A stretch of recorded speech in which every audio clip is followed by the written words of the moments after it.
All right, we are back with you, Renee. So this is I think it's episode 5. We're talking about spiritual warfare and our romantic relationships, ultimately marriage.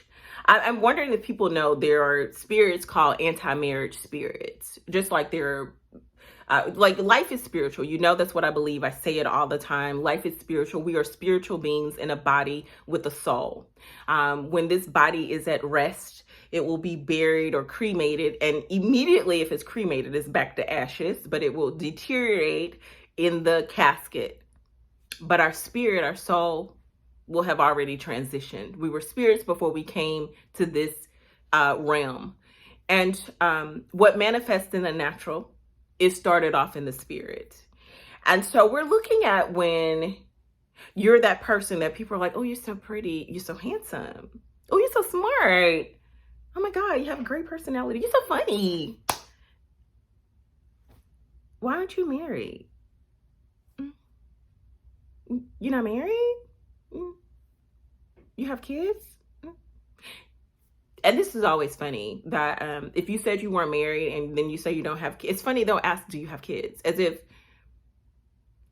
like, it's interesting because, right, if somebody isn't married, they shouldn't have kids if they were doing it God's way, right? Like, and so let's talk about this. This is, you know, my episodes, my story times are for people who are believers. They're Christians. But if you happen to not be and you came in, welcome.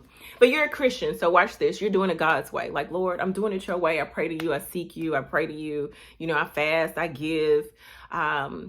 You know, I wrote the vision. I wrote it on a piece of paper. Somebody said, oh, I was praying for my husband. And somebody said, go write down what you want. Write it on a piece of paper. And I wrote it. And then the next day, I met my husband. I've heard that story a couple times, right? I just heard it from like a well-known actress. But I've heard it from other people too. You know, I wrote it down and I met him it wasn't even 2 hours and I met him. Like literally, like seriously, I've heard that story more than once. So how about you though? I'm talking to you. You wrote it 5, 6 times. The first time could have been 5 years ago, 10 years ago. You wrote it, right? You gave, you prayed about it, you cried about it, you sought the Lord, and you could be a man or a woman, right? There are men who want to be married. I'm here to tell you. There are men who want to be married. But, you know, time went on and you're thinking, okay, well,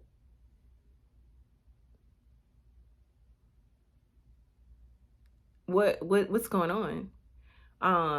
You know, my classmates got married. They got kids. You know, if you have a particular age, you're like, oh, they got grandkids. You still, no marriage. I was watching this deliverance show. It was a singles. They were praying against lateness in marriage and anti-spirits. You know what? There is a segment of preachers. Oh, I love them. I would shout them out. Like, I think in their country, spiritual warfare is really known. Like, they know it. Like, it's so different. They know it manifests in a different way there. And it was part of their culture heavily. And some people wouldn't call it witchcraft but I will say the spiritualness of it all, it manifests. Well, all they knew was the manifestation from the kingdom of darkness. That's all they knew. So because they knew that, many believe, okay, well, if we do a pivot to God and we get saved, because I know I can manifest spirits and see things happen, signs and wonders from the demonic realm. I've seen it. I've been a part of it, many of them say.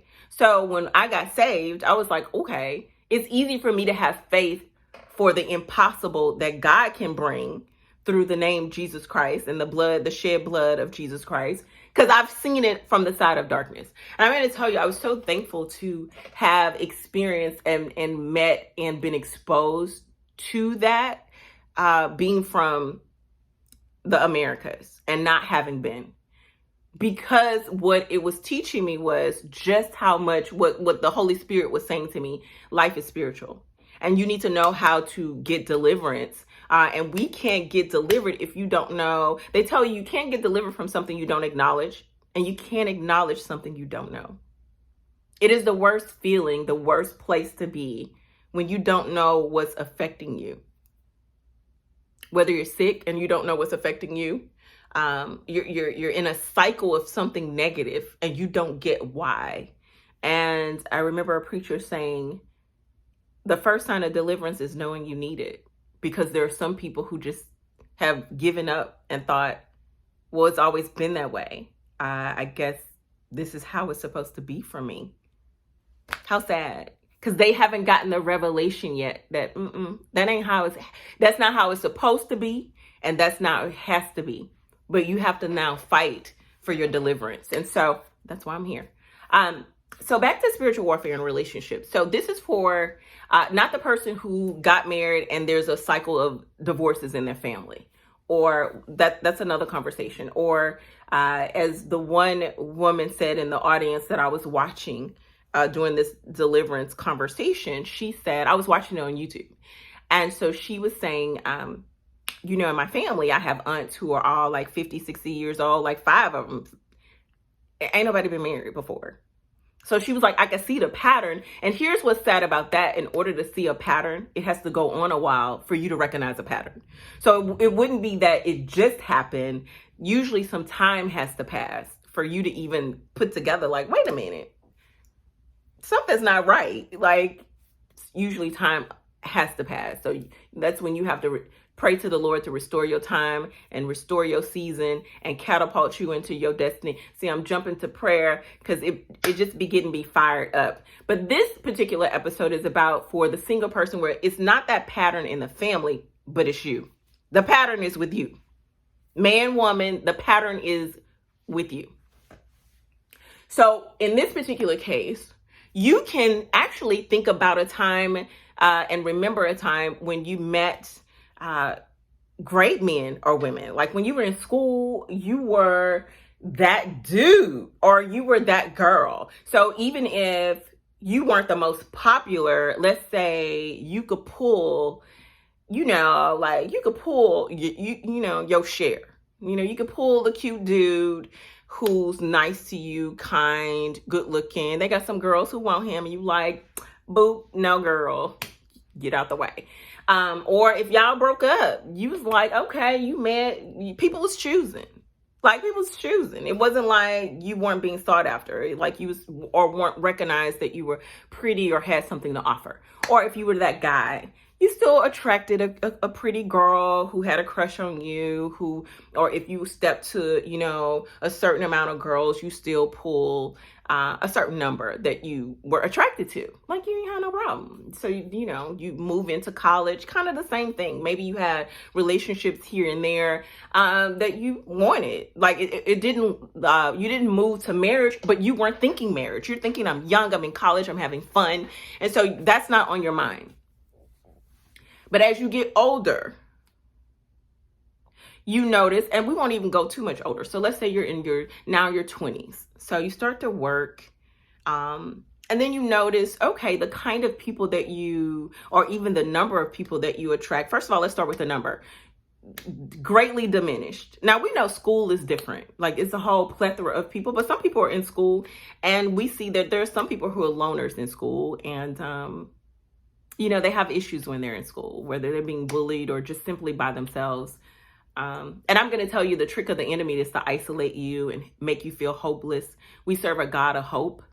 And when you start to lose hopelessness, that is a spirit as well, because it's going to come with other spirits. We know Satan, when you can't identify that he is throwing, and he's going to always throw darts at you, right? He's going to always throw darts, particularly when you're a chosen or child of God. He's going to always throw darts.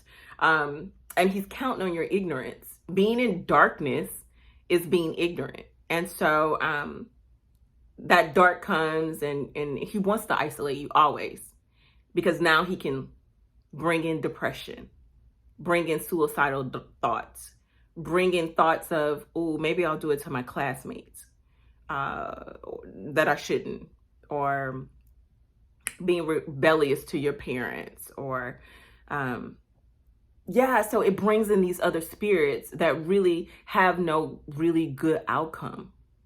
I mean, there are some people who are loners, and for them, it's naturally God there's a time. So it's a tricky time for some people. They're not built that way, right? It wasn't meant for them to be isolated like that, right? It's very much demonic to send them in a downward spiral. So they're not dating. They don't know what love is. From, you have your little girlfriend, people going to the dance, going to prom, not you. Like, they're having fun and laughing and you feel left out. For somebody that young, that's difficult. I can only imagine, right? That's difficult when they don't know, because we're meant to be social. We're meant to have friends and engage and like have a good time. And so Satan, his first attack, I'm going to tell you, in witchcraft, Satan's first attack is to isolate you, because then he's going to be in your ear with all kind of negative thoughts to get you to act out and not care. Because you're going to be like, well, nobody cares about me, so like, I don't care. Like, he wants you to act out. That is one of the first signs. But we were talking about, like, for the person who, so you had that time where you dated and didn't have a problem. So, maybe you're now in your 20s and it's not there's no pattern yet. Like, because you went from dating to maybe you're now out of school and you're thinking, you don't recognize that, okay, not only the number of people that you meet or connect with that you're equally yoked with or even have an interest in has diminished.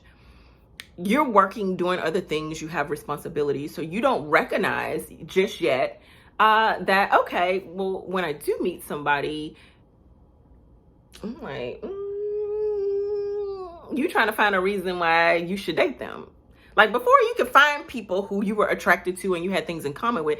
Now it's like, the person is super persistent, but you're like, I don't.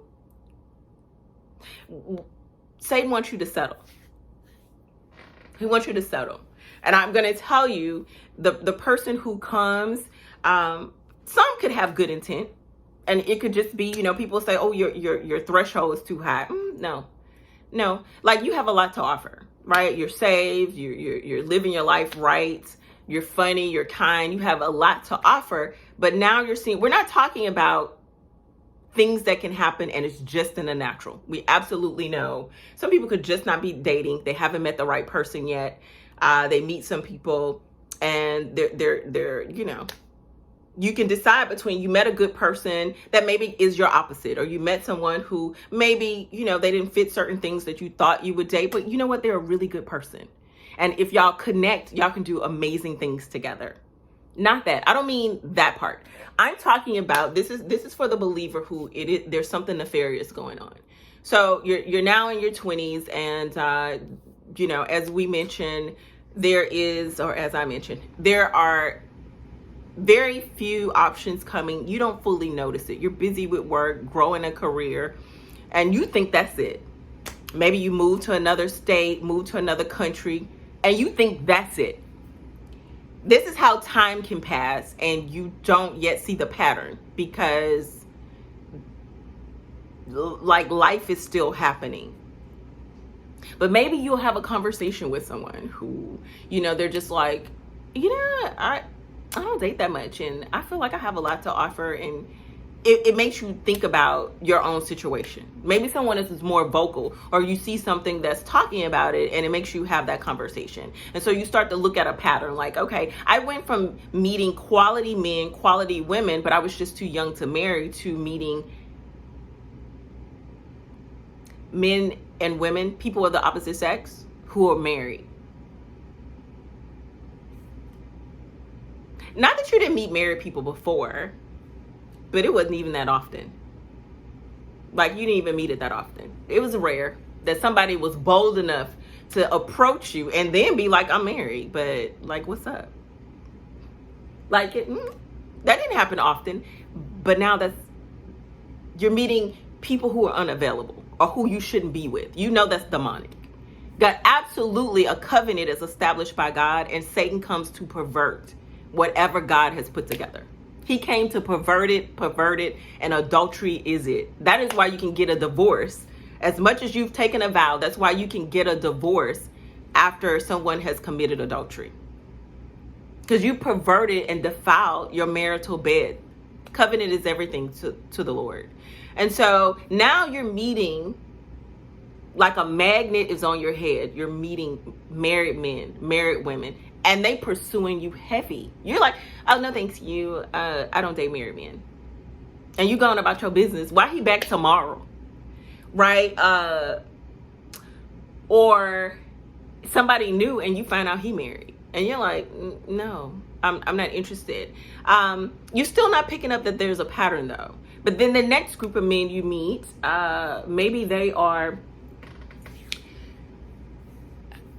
or the women you meet them and you're thinking, oh, like, so your friends come and they see the person who's flirting with you and they're like, oh, I thought he was same gender loving. That's what they're calling it now. Same gender loving.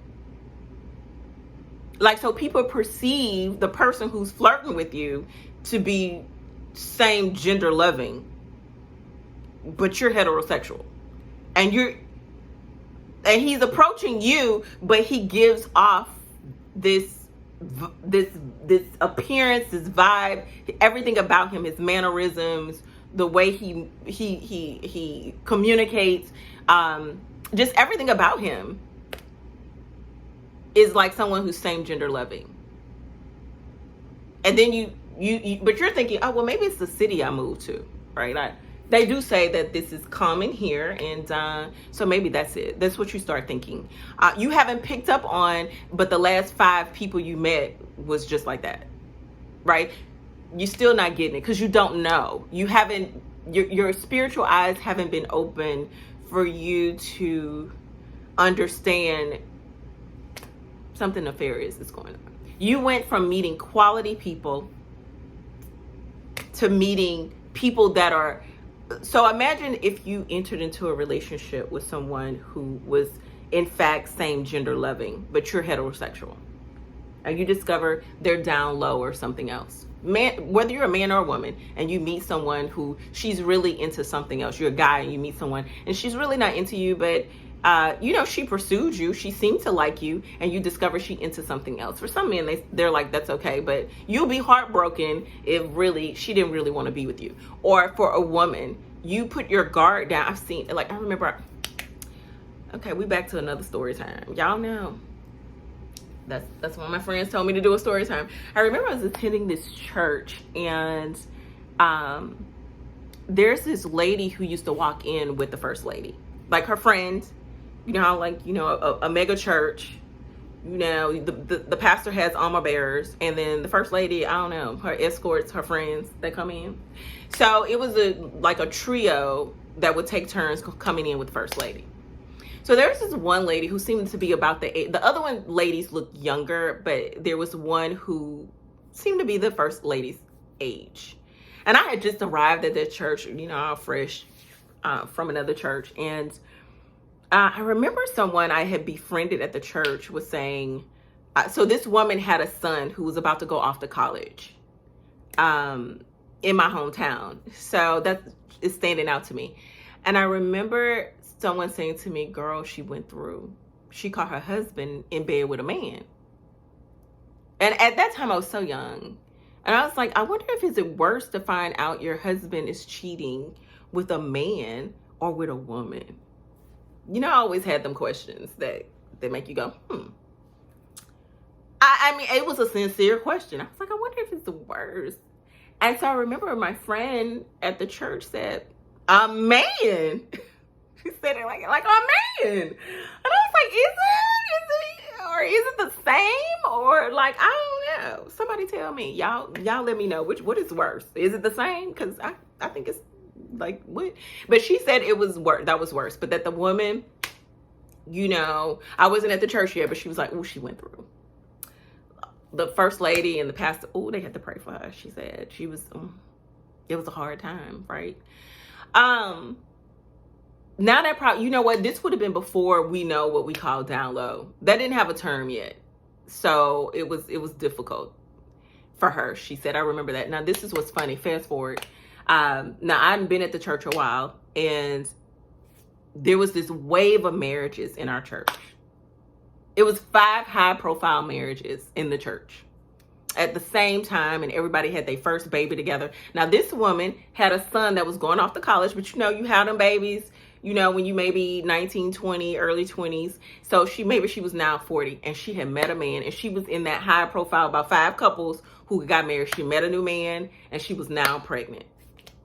She would eventually have another little boy. But when her new husband came, he wasn't amongst the people at the church. She met him wherever. But when they got married, he started coming to the church. And I'm going to tell you, I don't know about the first husband who she caught in bed with a man. But this new husband she had, I remember looking at him. I was seated cattle corner. They were sitting, because she's walking with the first lady. So they're sitting, okay, so it's a mega church. So let's say this, the middle aisle. I'm like, what am I doing? This is the middle aisle. I was sitting, so you have middle aisle and a section on each side. And I was sitting right here on this side, maybe about the 3rd row. So she's sitting in the middle on the 1st row, and her husband is sitting on the end, and the little boy she just had, he trying to cut up. Cute as a button. But he trying to cut up, and, he's a daddy's boy, or the man is just excited for his son. So he's basically trying to keep him in check. And so, I look at him and look at the little boy and whatever and, pay attention. But I just remember thinking everything about this man, if, say, I took him from being with her and just saw him out in the street, I would have thought he was same gender loving. I'm not saying there aren't masculine men who are same gender loving. We know that it absolutely exists. I'm not saying a woman couldn't be super feminine and be same gender loving. That exists. I've seen it. That's common. But it's just, if I took him out, I have no doubt, watch this, if I put him at a party with same gender loving people, they would feel like he belonged at this party. They feel like they'd hit on him. Good looking dude. But because I had friends like that, that were same gender loving, he reminded me of them. I was seeing it in him. I was seeing it. And I was thinking, okay, she went through that before. Not to say that he was, but it's interesting because sometimes you can be attracted to, your spirit, unless you pray on that and get delivered, Satan will lead you back into the same situation. You think you didn't, but you didn't do no deliverance. You just prayed to get through the heartache, but something led you there, and you could be back in the same situation. Sort of like somebody who you was in an abusive relationship, left. Oh, it took a lot for the family to finally get you to leave this man. You left and went back. Finally, they got you, into safety, and took the kids and sheltered y'all and prayed over y'all. Honey, you'd have met somebody new after all these years, and he beating you up worse. You'd have met another man who beat you up. There's something not right about that. There's some deliverance that needs to go on. It's not supposed to look like that, right? And so this is going longer than I thought, but I was feeling it. It was, certain things were coming back to me. It can look in so many different ways, but if you're single and you want to be married, and there's a lateness in marriage spirit that's coming against you, I want you to examine the patterns in your life. Are you even meeting people who are quality people? And I mean, you're quality. You have a lot to offer. Right? So when people see you and they're like, what, you're not married? What? You must be crazy. Something wrong with you? And you are thinking that sounds crazy, because crazy people are married. Real crazy people, bipolar or schizophrenic people, or people who dealing with issues that we will call mental, they're married, and they're not being medicated like they should be. They're married. Abusive people are married. What somebody would consider less attractive married. Somebody who someone may consider overweight, they're married. So you can't think that superficially, oh, something must be wrong with you. No, for people who've heard that, you have to look deeper. You're now going to have to look deeper. It's something spiritual happening, and it's time to wage war against anti-marriage spirits, and examine where that started. Did someone say something to you? Were you dating a guy? This is going longer than I thought, but I'm not going to make it another episode. I'm going to finish this one. I mean, did you date a guy, or were you married to someone who said, you know what, if you leave, or a woman who said, you know what, if you leave me, you never gonna get anybody else. You're never gonna get somebody as good as me. I'm the best thing you ever had and this is it, right? Or people who are speaking word curses to you and you didn't say anything. You like, yeah, okay. Because you thought, I don't believe it, but you didn't rebuke that. You didn't say, okay, the devil is a liar. You're a liar. You speaking that about yourself. That's what's going to happen to you. Like, you didn't address it. I'm going to tell you, when words go out, they're powerful. Think about when you took a vow, whether you stood before God or not. Like, when you stood before God, we know what he joined together, let no man separate. Now, if you join yourself together, y'all probably going to have all kind of issues. Hopefully you don't, not wishing that on you. But when it comes, you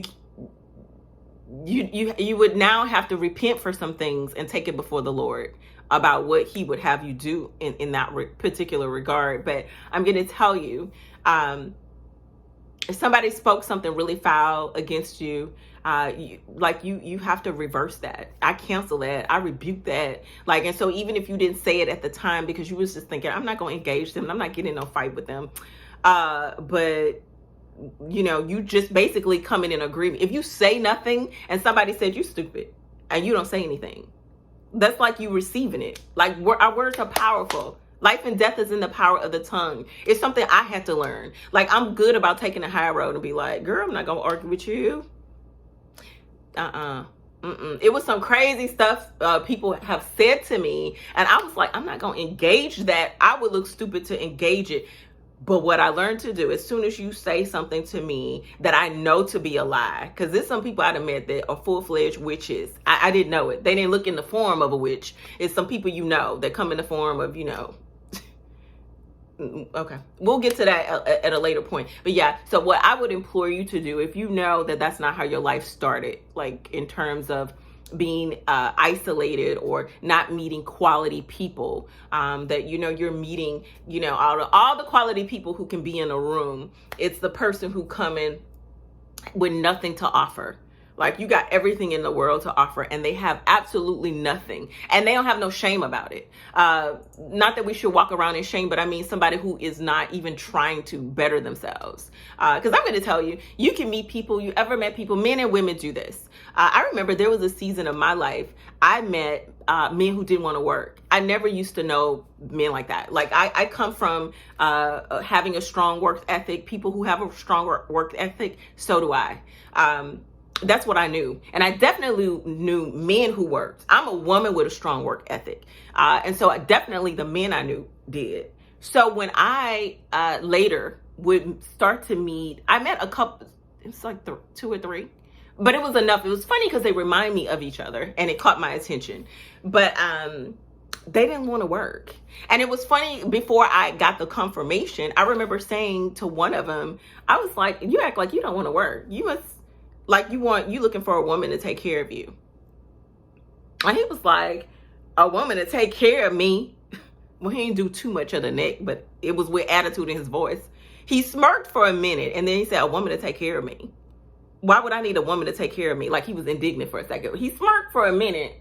And I already know, by the time I started talking, I didn't know the fullness of when the Holy Ghost just like will give me something and I'll just say it. I just didn't know the power of how often that happened in my life. But as I was saying other stuff to him, he smirked for a minute, and then, you know, it would look crazy if he didn't say, well, no, that's not true. That would look crazy. So he just went ahead and said, what you mean? Honey, later, one of his ex-girlfriends would call me and was like, oh, he used to live with me. And I bought him to this city from another city. He flew out, he lived with me, didn't want to work, didn't get a job, spent all my money. I had to get him out my house. So I got him an apartment, let him drive my car for a week, and told him, go get you a job, but after that, we done. So that apartment he got, his clothes he got, I bought him. And I was like, oh, girl, you better than I ever would have been. First of all, would no man be living with me? And number 2, I ain't about to buy you no clothes. And I ain't about to definitely not put, but he's like, she said I felt responsible. Because at one point, you know, I put him in a hotel. And then when the bill, after he stayed there that week, the police called and said, well, he gave me your number. He didn't want to leave. The hotel is trying to put him out, and he doesn't want to leave, and he's now threatening to kill himself. So she said, I went ahead and just got the apartment because I felt responsible. I had him come out here. I was like, well, his ass ought to go back home to the other state where he came from. But what it said to me was the Holy Ghost had given it to me accurately. Like this, what he gave me was like, this man don't want to work. And that's not what I'm used to. He was definitely number 2. I met 2 or 3 people like that. Definitely 2 that I can recall, him and somebody else. And they remind me of each other. And it was funny because I never had met some people like that until, and so what I could easily think was, well, it's because, I live in a different, state now, and maybe it's like that out here. And it actually, to be honest, you know what? That is not uncommon. There are women who have no problem with having a man live with them, or he drives her car, or, like she pays for everything. She's at work while he is, I don't know what she think he doing, because you don't want to give an idle mind to the devil, because he gonna do a lot. You know what? That's gonna have to be another story time, because it is at 30 minutes. So we're wrapping this up. I'll come back with another story though.